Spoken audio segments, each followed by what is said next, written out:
Selamat pagi, salam sejahtera. Ini satu keputusan yang benar-benar mengejutkan bukan saja Najib tetapi juga UMNO dan juga Barisan Nasional. Dan yang paling penting sekali ialah mengejutkan dan mengecewakan Rosmah Mansur. Ya, mana tak sedihnya kan?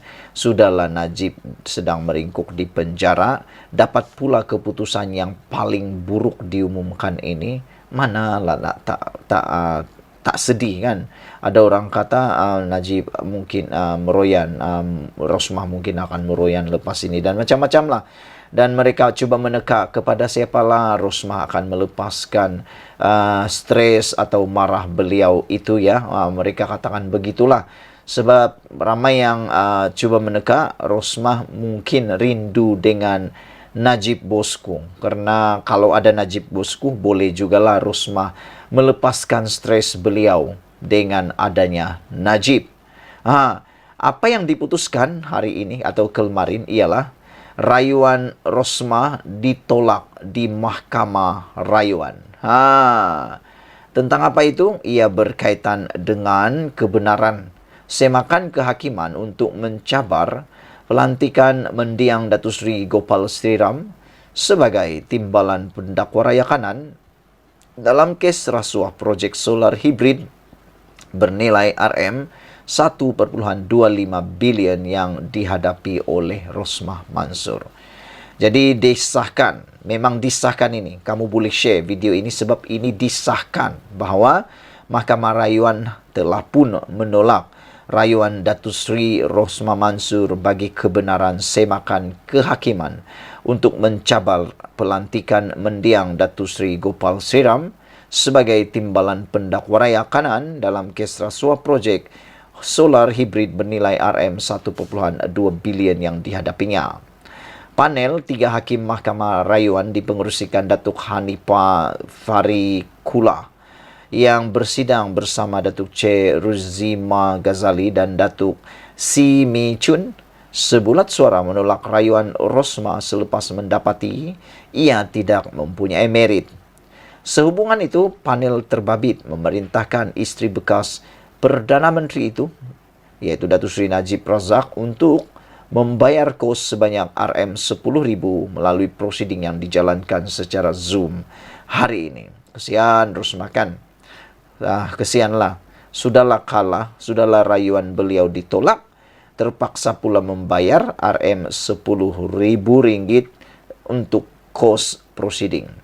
Rosmah merayu keputusan Mahkamah Tinggi pada 30 Ogos 2022 yang menolak permohonannya untuk mendapatkan kebenaran memulakan semakan kehakiman selepas membenarkan bantahan awal pendakwaan yang bertindak sebagai responden dalam rayuan ini.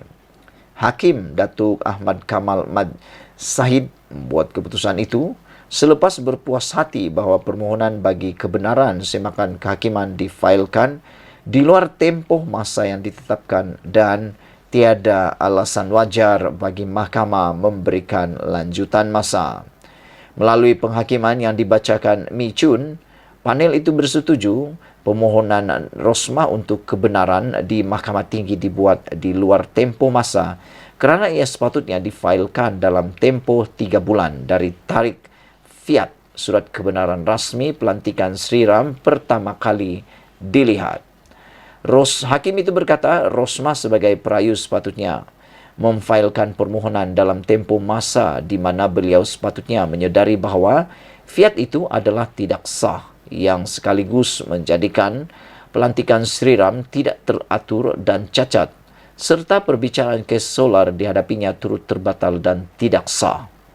Katanya, jika ia difailkan dalam tempoh masa, maka permohonan itu sudah tentu mempunyai alasan yang wajar pada ketika itu. Ketika hujahan rayuan berkenaan pada 18 Mei lalu, Mahkamah memutuskan kematian Sriram pada 29 Januari lalu tidak akan menjejaskan rayuan dan ia tidak bersifat akademik. Selepas mendapati perkara terbabit mengandungi isu langsung mengenai fiat yang didakwa Rosmah sebagai tidak sah, tidak teratur dan cacat. Sebelum ini, Rosmah memohon untuk menggugurkan Sriram, tetapi ditolak oleh Hakim Mahkamah Tinggi Muhammad Zaini Mazlan yang mendengar perbicaraan kes rasuahnya dan rayuannya turut ditolak Mahkamah Rayuan dan Mahkamah Persekutuan.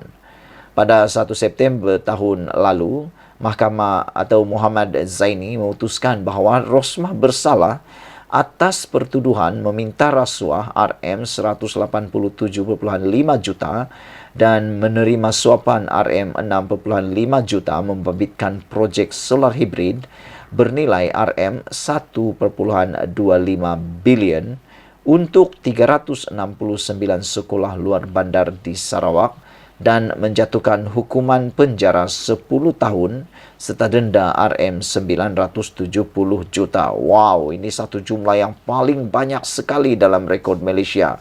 Sudahlah dipenjara 10 tahun, bayar pula denda hampir 1 bilion atau bersamaan 970 juta. Hampir 1 bilion. Bagaimana nak bayar denda ini? Kita pun tak tahu. Dari mana duit Rosmah? Adakah Rosmah cukup duit? Apa pendapat kamu? Pada pendapat kamu sekalian, adakah Rosmah akan dapat melalui penjara selama 10 tahun ini dan beliau tidak mempunyai masalah untuk menghabiskannya? Atau beliau akan mengalami nasib yang hampir sama seperti suaminya, yaitu Najib Tun Razak, yang mana baru beberapa hari masuk penjara dah mengalami sakit dan sudah beberapa kali masuk di hospital kerana mengalami sakit dan macam-macam lagi lah. Itu baru Najib yang dipenjara 12 tahun dan denda, kalau saya tak silap, 210 juta. Tapi Rosmah ni RM970 juta. Dari mana duit dia mau dapat tuh untuk bayar 1 bilion, ada hampir-hampir 1 bilion nih. Dan kamu tahu kalau dia tidak mampu bayar 970 juta itu, beliau akan melalui hukuman penjara tambahan untuk membayar 970 juta itu. Ada pendapat kamu? Adakah Rosmah akan dapat membayar 970 juta itu? Dari mana duit dia untuk bayar 1 bilion ini? Rosmah kemudian memfailkan rayuan berhubung sabitan dan hukuman terhadapnya dan kini bebas dengan jaminan RM2 juta sementara menunggu pendengaran kesnya yang ditetapkan dari 11 hingga 14 Julai ini. Wah, ini pun memang mengejutkan kita. Bayangkan wang jaminan sebanyak 2 juta. 2 juta tuh bosku, dari lahir saya sampai saya mati belum tentu saya dapat. Tapi macam mana Rosmah boleh dapat 2 juta ini untuk jaminan? Wah, banyaknya duit kan. Apalah, itu dia punya nasib lah. Dalam prosiding hari ini, Rosmah diwakili Peguam Datuk Jarjit Singh dan Datuk Akberdin Abdul Kader, manakala Peguam Kanan Persekutuan Samsul Bol Hassan dan Liu Hong Bin bertindak bagi pihak responden. Sekian dulu untuk kali ini. Jangan lupa tinggalkan komen dan share video ini kerana ini keputusan yang sah, yaitu rayuan Rosmah ditolak di Mahkamah Rayuan. Kita jumpa lagi. Bye-bye. Selamat pagi, salam sejahtera. Terima kasih karena bersama dengan saya di Nazilin Unity Channel. Saudara-saudara sekalian yang saya hormati dan saya kasihi sekalian, terima kasih karena menyokong channel ini dan janganlah marah-marah ya. Baik, hari ini kita dikejutkan dengan satu keputusan daripada Najib Tun Razak apabila beliau secara sahnya menarik balik rayuan beliau. Wah, kamu tahu apabila Najib membuat keputusan menarik balik rayuan ini, satu dunia gempar. Bahkan seluruh Malaysia gempar. Saya tak pastilah tentang parti UMNO. Adakah mereka pun gempar atau orang akan terkejut kenapa Najib menarik balik rayuan? Kita pun tak tahu. Adakah Najib sedia untuk meneruskan kehidupan seperti biasa di penjara Sungai Buloh atau di Kajang, ya, di penjara Kajang, atau bagaimanapun kita tahu. Baru-baru ini sibuk dalam PAU 2023. UMNO menuntut supaya Najib dapat dilepaskan atau dibebaskan dengan kadar yang segera. Mereka menuntut supaya Najib dapat keadilan yang sewajarnya. Tetapi dengan keputusan Najib untuk menarik balik rayuan ini satu kejutan yang luar biasa kepada kita semua.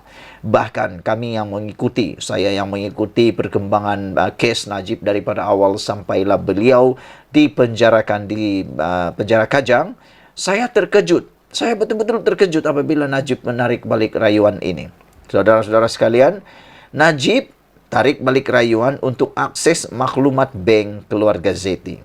Ini satu kejutan yang betul-betul saya tak dapat rungkaikan. Mungkin Anda tahu, kenapa Najib nak menarik balik rayuan terhadap rayuan beliau untuk mengakses maklumat bank keluarga Zeti. Ini yang kita nak tahu. Apa sebab? Boleh kamu kongsi dalam ruangan komen. Apa sebab pada jangkaan kamu, pada pemikiran kamu? Apa sebab Najib tiba-tiba menarik balik rayuan untuk akses maklumat bank keluarga Zeti? Kerana dalam pertikaian-pertikaian sebelum ini ada mengatakan bahawa kes yang mana melibatkan Najib ada kaitan dengan maklumat bank keluarga Zeti dan sebagainya. Tetapi selepas 2-3 menjak ini, tiba-tiba pula ini betul-betul kejutan besar. Tiba-tiba pula Najib tarik balik rayuan untuk akses maklumat bank keluarga Zeti. Kenapa? Itulah saya hairan. Adakah maklumat yang mau diperoleh sudah tiada di sanakah? Ataupun sia-sia sajakah? Ataupun permohonan itu akan membuahkan lebih banyak masalah kepada Najib? Adakah itu adalah jawaban kepada Anda daripada Anda semua?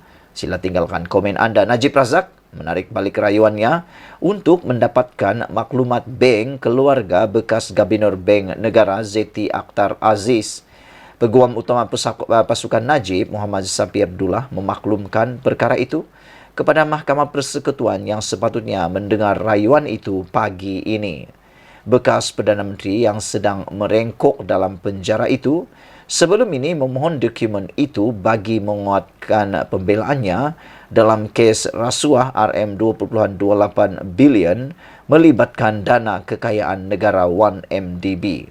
Safi memberitahu perkara itu kepada panel 3 hakim yang diketuai oleh Presiden Mahkamah Rayuan Abang Iskandar Abang Hashim. Saudara-saudara sekalian, apabila ini berlaku, netizen mula mengagak, netizen mula menembak, netizen mula menebak, mencuba nasib untuk meneka. Kenapa Najib tidak mau meneruskan rayuan untuk mendapatkan maklumat bank keluarga bekas Gubernur Bank Negara ini, yaitu Zeti Akhtar Aziz? Adakah kalau mereka akan ambil maklumat bank keluarga Zeti ini, ada maklumat-maklumat yang rahasia yang akan terbongkar secara sendirinya dan akan lebih menyusahkan Najib? Kita pun tak tahulah. Ataupun maklumat-maklumat yang ada dalam perbankan keluarga Zeti adalah maklumat yang biasa-biasa saja. Ataupun Najib dah tahu dalam maklumat itu biasa-biasa saja. Kita pun tak tahulah. Tapi yang menghairankan saya, kenapa tiba-tiba peguam utama Najib ini menarik rayuan tersebut dan hanya diberitahu kepada Mahkamah Persekutuan tepat pada waktu rayuan itu didengar. Kita pun tak tahulah apa sebabnya maklumat ataupun rayuan itu ditarik oleh Najib. Tapi ada yang cuba menembak, kata mereka mungkin takut nanti ada dokumen atau ada data atau mungkin ada maklumat-maklumat sulit yang ada dalam maklumat bank keluarga Zeti ini yang mungkin akan memudaratkan kes Najib, yang akan mungkin lebih menyusahkan Najib. Siapa tahu kan, kita pun tak tahu. Bekas Perdana Menteri yang sedang merengkok dalam penjara itu sebelum ini memohon dokumen itu bagi menguatkan pembelaannya dalam kes rasuah RM2.28 bilion melibatkan dana kekayaan negarawan MDB. Safi memberitahu perkara itu kepada panel 3 hakim yang diketuai oleh Presiden Mahkamah Rayuan Abang Iskandar Abang Hashim. Hakim-hakim ialah Hakim Besar Malaya Muhammad Zabidin Muhammad Diah dan Hakim Mahkamah Persekutuan Zabaria Muhammad Yusuf. Timbalan pendakwa rakyat tidak membantah permohonan itu. Mahkamah Persekutuan kemudian menolak rayuan tersebut. Najib sebelum ini merayu keputusan Mahkamah Tinggi Kuala Lumpur pada 12 Julai tahun lalu yang menolak permintaannya untuk mendapatkan dokumen itu. Semasa perbicaraan, Peguam Najib membangkitkan kemungkinan pengawasan bank negara berhubung aliran dana ke akaun bank Perayu mungkin dikompromi oleh keluarga Zeti yang didakwa menerima bayaran daripada ahli perniagaan dalam buruan Jolo. Apa yang mengejutkan kita ialah apabila semasa perbicaraan Peguam Najib membangkitkan kemungkinan pengawasan bank negara berhubung aliran dana ke akaun bank Perayu iaitu Najib mungkin dikompromi oleh keluarga Zeti yang didakwa menerima bayaran daripada ahli perniagaan dalam buruan Jolo. Jadi apabila maklumat tentang maklumat berkaitan dengan bank keluarga Zeti ini mungkin akan membawa lebih mudarat kepada Najib kalau benar-benar didedahkan. Kerana dalam tulisan di Malaysia Kini ini, apa yang ditulis oleh penulis laporan ini mengatakan mungkin dikompromi oleh keluarga Zeti yang didakwa menerima bayaran daripada ahli perniagaan dalam buruan Jolo. Didakwa menerima keluarga Zeti didakwa menerima bayaran daripada ahli perniagaan dalam buruan Jolo. Saya pun tak tahu, kita pun tak tahu, tiada data dan tiada maklumat yang didedahkan. Walau bagaimanapun itulah yang didakwa. Kononnya keluarga Zeti menerima bayaran daripada ahli perniagaan dalam buruan Jolo. Itu sebabnya Peguam Najib membangkitkan kemungkinan pengawasan bank negara berhubung aliran dana ke akaun Najib mungkin dikompromi oleh keluarga Zeti yang didakwa menerima bayaran daripada ahli perniagaan dalam buruan Jolo. Sekian dulu untuk kali ini. Jangan lupa tinggalkan komen anda, tekan butang subscribe Malaysia Kita Punya. Kita jaga sama-sama cintai Malaysiaku. Bye-bye. Selamat malam, salam sejahtera. Terima kasih kerana bersama dengan saya di Nazlin Unity Channel. Ini satu kejutan paling besar untuk Tun Mahathir Mohamad. Ada orang menulis, habislah Tun Mahathir kali ini. Musnahlah harapan terakhir Mahathir kali ini. Dan ada juga yang mengatakan bahawa Babai Mahathir Mohamad tak akan bangkit semula. Dan macam-macam lah yang mereka tulis. Ini apabila satu tulisan ditulis oleh sabudinhusin.com mengatakan, PN ketepikan proklamasi orang Melayu. Persoalan ini mula timbul apabila kita sudah mula lama tak dengar tentang proklamasi Melayu yang telah dimulakan oleh gerakannya oleh Mahathir Mohamad.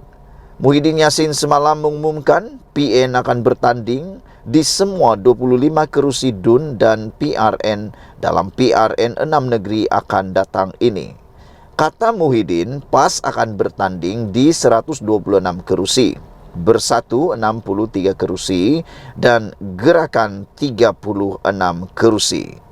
Rundingan kerusi berjalan dengan agak lancar, tiada perselisihan faham yang boleh mencetuskan masalah, dedah Muhyiddin.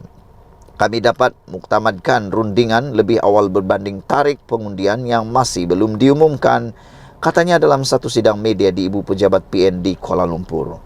Turut hadir ialah Presiden PAS Hadi Awang, Presiden Gerakan Dominic Lau dan barisan pimpinan tertinggi PN yang lain. Sebelum ini, selepas mengadakan rundingan meja bulat dengan parti-parti yang menyokong proklamasi orang Melayu, Tun Mahathir yang seolah-olah menobatkan dirinya sebagai Ketua Blok Pembangkang mengumumkan mereka bersetuju untuk tidak bertembung sesama sendiri dalam PRN akan datang nanti. Dalam rundingan meja bulat yang dihadiri beberapa pemimpin utama PAS dan pemimpin kecil Bersatu, tetapi tidak dihadiri Muhyiddin dan Hamzah Zainuddin selaku Ketua Pembangkang. Tun Mahathir turut menyebut pertemuannya dengan Muhyiddin akan diatur selepas itu.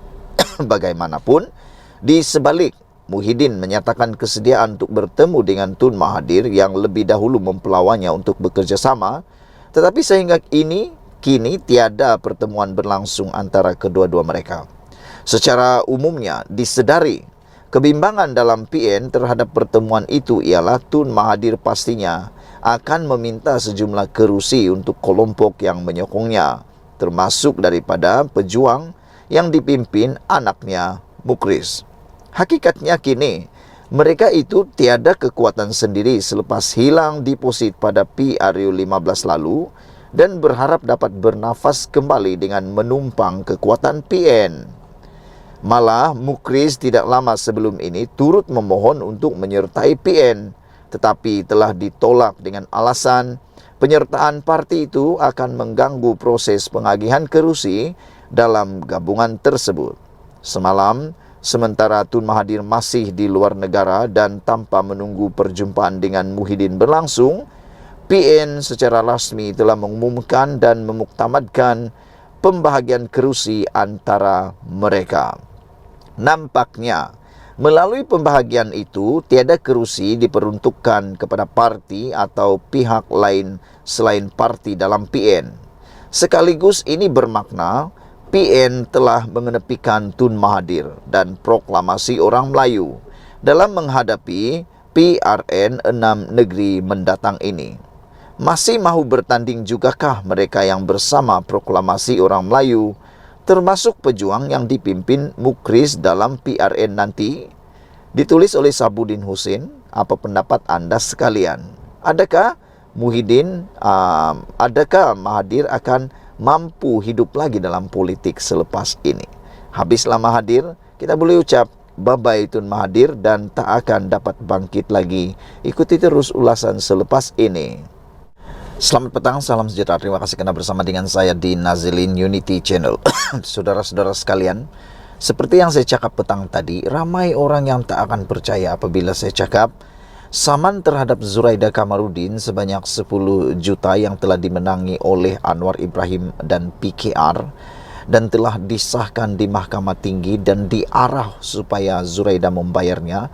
Saya kata itu baru permulaan. Saya kata next is mungkin Azmin Ali ataupun geng-geng PKR yang lain yang telah lompat parti sebelum ini dan menyertai pengkhianatan Langkah Sheraton, meninggalkan PKR dan menyertai Langkah Sheraton.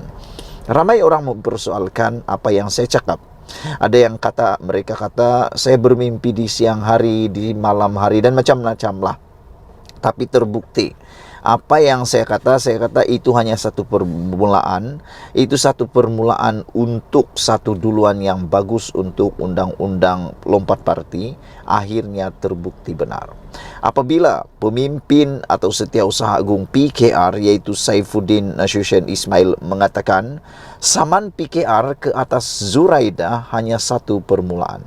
Makna kata pada pendapat dan juga pemahaman saya, Zuraida mungkin adalah orang yang mungkin bukan terakhir tetapi orang pertama, dan mungkin akan lebih banyak lagi yang akan terlibat di dalam saman yang seterusnya.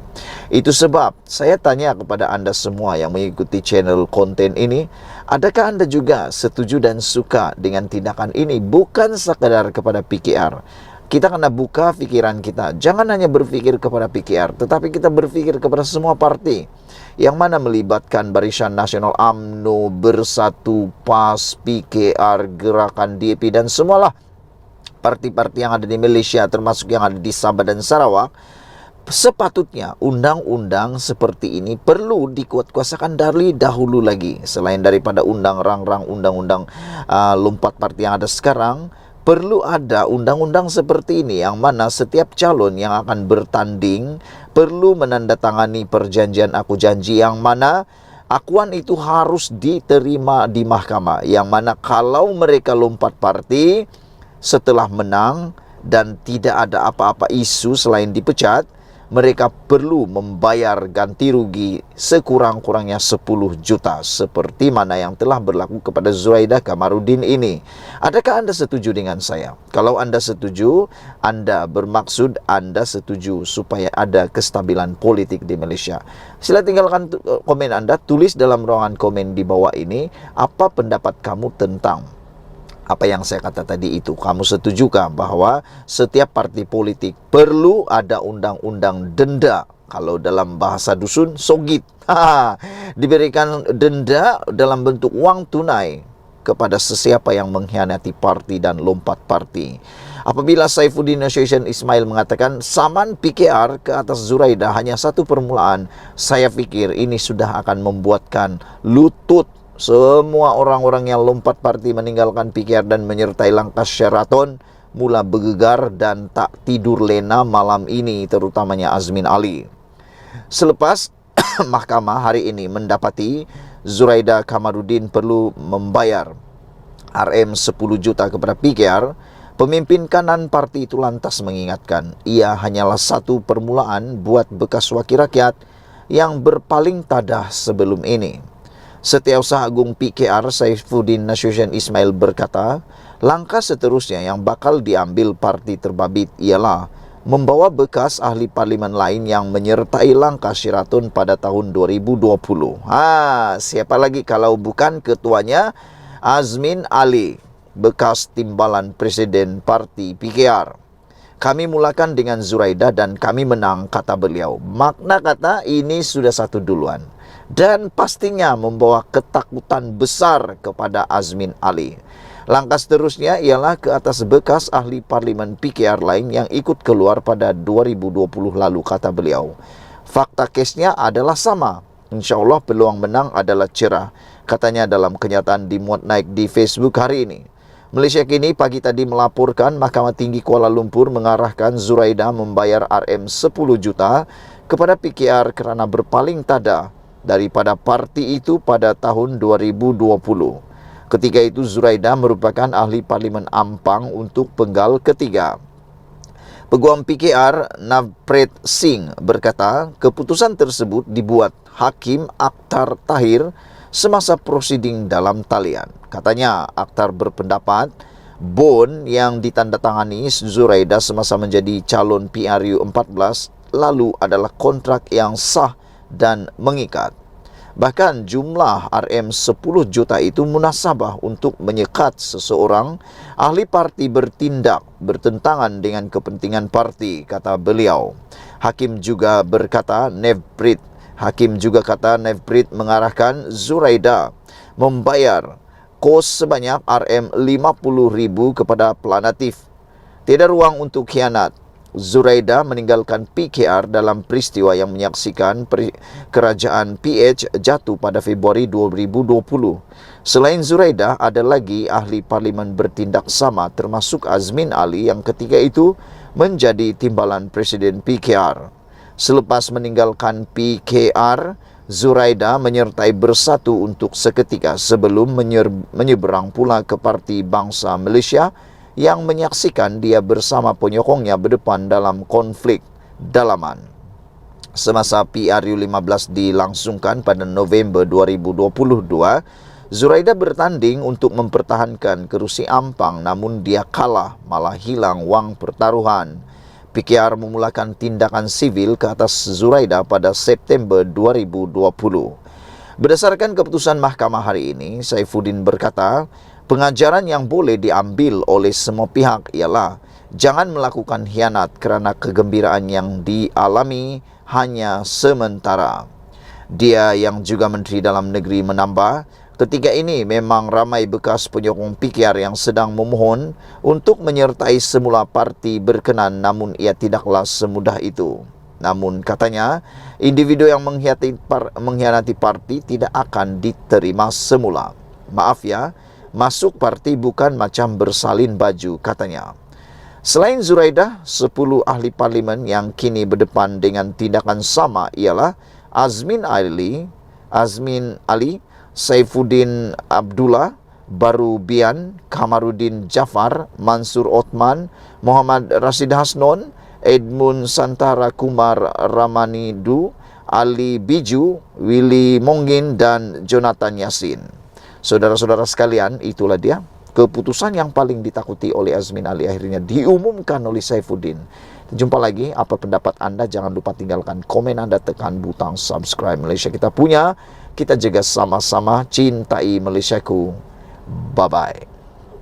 Selamat petang, salam sejahtera. Terima kasih kerana bersama dengan saya di Nazilin Unity Channel. Isu yang hangat pada petang ini ialah melibatkan satu kabar angin yang mengatakan kononnya Rafizi didesak untuk letak jawatan. Siapa yang minta? Ikuti ulasan ini. Tapi sebelum itu, sila tekan butang subscribe dan share video ini serta tinggalkan komen Anda tentang isu yang hangat ini. Apabila kononnya ada satu dakwaan, kononnya mengatakan Rafizi Ramli didesak untuk letak jawatan. Dan yang lebih menggemparkan kita lagi ialah orang kononnya yang mendesak Rafizi ini. Siapa lagi kalau bukan UMNO. Didakwa kononnya UMNO Selangor mendesak Rafizi Ramli untuk meletak jawatan. Namun demikian, ianya telah pun telah pun dinafikan oleh UMNO Selangor. Apa sebab ini berlaku? Badan Perhubungan UMNO Selangor menafikan, mengeluarkan surat atau kenyataan mendesak Menteri Ekonomi Rafizi Ramli melepaskan jawatan beliau. Pada pendapat saya tak setuju untuk Rafizi Ramli didesak letak jawatan. Kerana setakat ini, Rafizi Ramli masih berfungsi dengan baik, dapat memberikan idea untuk membawa kemajuan dan menyelesaikan masalah ekonomi Malaysia. Berbanding dengan orang yang mengkritik beliau, sebenarnya mereka hanya mengkritik, tapi bila ditanya apa cadangan mereka untuk membaiki ekonomi Malaysia, mereka lebih banyak tak tahu daripada banyak tahu. Mengkritik lebih senang daripada melaksanakannya. Ramai orang yang mengejek Rafizi, kononnya mereka kata Rafizi Ramli mempunyai hanya seorang menteri teori. Tapi saya nak tanya, orang yang kata menteri teori itu yang mengecam Rafizi kononnya hanya sekadar menteri teori, saya nak tanya, kamu mengkritik itu ada cadangankah? Dan cadangan Anda yang Anda fikir itu kalau dilaksana berkesankah dalam masa 7 bulan? Kalau dalam masa 7 bulan Anda berada di sana dan terus ada perubahan, Anda memang luar biasa geliga, Anda memang luar biasa hebat, tapi malangnya belum pernah saya dengar. Saya pernah belajar ekonomi di university. Belum pernah saya dengar dalam tempo 7 bulan kesan ekonomi dapat dilihat. Lebih-lebih lagi sekarang ini ekonomi moden ini bukan hanya ditentukan lebih-lebih lagi oleh satu pemimpin. Bukan juga ditentukan oleh Malaysia, tetapi ditentukan oleh ekonomi global. Jadi kalau Rafizi baru 7 bulan jadi Menteri Ekonomi, dah nak dikomen, nak disuruh untuk letak jawatan, saya fikir itu tidak sesuai langsung. Karena Rafizi sudah melaksanakan apa yang sepatutnya dan kita ambil masa untuk melihat kejayaannya. Belum pernah ada saya dengar tentang penyelesaian masalah ekonomi ini boleh buat dalam 1 detik. Sedangkan menteri-menteri yang lepas dulu pun 33 bulan, berpuluh-puluh tahun, berpuluh-puluh bulan tiada kesan. Ini kan pula baru 7 bulan kan. Jadi saya benar-benar tak setuju kalau ada desakan untuk Rafizi meletakkan jawatan beliau. UMNO Selangor dalam kenyataan hari ini memaklumkan surat itu adalah palsu dan fitnah terhadap kepimpinan parti di negeri berkenan menurut laporan bernama. Katanya, UMNO Selangor tidak pernah mengeluarkan surat atau kenyataan mengenai perkara terbabit. Berita palsu seumpama ini mempunyai agenda jahat untuk menjejaskan imej dan reputasi kepimpinan UMNO Selangor serta Kerajaan Perpaduan dalam menghadapi pilihan raya negeri PRN Selangor akan datang, katanya. Saya setuju dengan apa yang beliau katakan ini. Ialah kita memang faham. Lebih-lebih lagi menjelang pilihan raya negeri PRU memang banyak perkara-perkara yang tersebar, terutamanya perkara-perkara fitnah. Sekarang ini media sosial begitu mudah untuk diakses, begitu mudah untuk disebarkan. Tak payah tunggu sejam, tak payah tunggu 5 menit. 5 saat saja maklumat dah tersebar lebih daripada 10,000 orang. 5 saat saja. 1 kali klik, semua akan lihat. Jadi, perkara-perkara seperti ini memang akan berlaku bukan sekadar kepada parti kerajaan, tetapi juga kepada parti pembangkang. Bukan saja kepada PH, UMNO, PKR, tetapi juga berlaku kepada Parti Bersatu, PAS dan sebagainya. Katanya Badan Perhubungan UMNO Selangor terus komited mengukuhkan kestabilan politik tanah air dan menyambut baik kerjasama dalam Kerajaan Perpaduan. Justru akan mengambil tindakan tegas kepada pihak yang tidak bertanggung jawab, kata beliau lagi. Saudara-saudara sekalian, hari ini telah disahkan bahawa DUN Selangor telah pun bubar dengan sahnya. Jadi dengan itu kita akan melalui satu lagi pilihan raya negeri di Selangor. Apabila DUN Selangor telah disahkan bubar hari ini. Dewan Undangan Negeri Selangor bagi penggal ke-14 secara rasminya dibubarkan hari ini sekaligus membuka laluan kepada pilihan raya negeri. Jadi bermula daripada hari ini pasti ada kempen di sana-sini dan yang lebih menarik lagi, pasti akan ada cerita-cerita yang menarik. tak tahulah itu berita palsu kah, itu fitnah kah, itu benar-benar betulkah, berita kabar angin kah, dakwaan semata-mata kah. Inilah yang akan berlaku dalam pilihan raya. Tak boleh elak, memang akan ada dakwaan-dakwaan yang luar biasa yang kita tak pernah tahu. Pembubaran itu selaras dengan pengumuman Setiausaha Sulit Sultan Selangor, Datuk Muhammad Munir Bani pada Isnin lalu, selepas mendapat perkenan Sultan Selangor Sultan Syarifuddin Idris Shah. Ini bermakna DUN Selangor yang mempunyai 56 kerusi dibubarkan 2 hari lebih awal berbanding tempoh mandat DUN yang berakhir pada 25 Jun ini. Dengan pembubaran itu, pentadbiran Selangor kini ditadbir kerajaan sementara sehingga kerajaan baru dibentuk selepas PRN nanti. Selangor antara 6 negeri yang akan mengadakan PRN selain Negeri Sembilan, Pulau Pinang, Kedah, Kelantan dan Terengganu. Pada pilihan umum ke-14, Pakatan Harapan mendominasi Selangor apabila menang 51 daripada 56 kerusi, diikuti Barisan Nasional dan PAS masing-masing 4 dan 1 kerusi. Kedudukan terkini kerusi di sebelum DUN dibubarkan ialah PH memiliki 40 kerusi, iaitu PKR 19, DAP 15, Amanah 6, BN 5, Bersatu 4. Parti Bersatu Malaysia PBM 2, manakala PAS, Pejuang dan Warisan masing-masing 1 kerusi, serta seorang wakil rakyat bebas. Satu lagi kerusi DUN Batangkali diisytiharkan kosong setelah wakil rakyatnya tidak hadir ke persidangan DUN melebihi 6 bulan. Oh, rupa-rupanya ada satu yang telah pun dikosongkan kerana tidak hadir. Jadi saudara-saudara sekalian, itulah dia jawapan kepada sumber yang mengatakan UMNO desak Rafizi letak jawatan tetapi telah pun dinafikan oleh UMNO Selangor. Sekian dulu untuk kali ini. Jangan lupa tinggalkan komen anda, tekan butang subscribe. Kita jumpa lagi. Bye-bye.